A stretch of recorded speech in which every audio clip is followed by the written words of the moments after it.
Gikan sa Malta padulong sa Roma. Gawa Kapitulo 28 versikulo 11 hanggang 15. Human sa tulo ka bulan namong pagpuyo didto sa Malta, misakay kami sa osa ka barko nga nagpasalipod didto ni adtong panahona sa Tingunos. Hini nga barko gikan sa Alexandria. Ang marka niini sa dulong mao ang larawan sa kaluha nga Dios. Gikan sa Malta miagi kami sa syudad sa Siracusa ug tulo kami ka adlaw didto. Gikan didto milawig kami hangtod nga nakaabot kami sa Regio.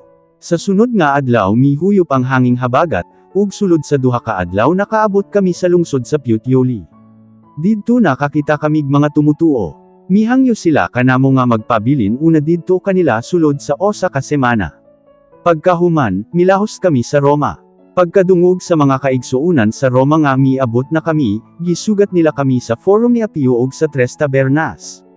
Sa dihang nakita ni Pablo ang mga kaigsuunan nagpasalamat siya sa Diyos ug nalig-on ang iyang kaugalingon.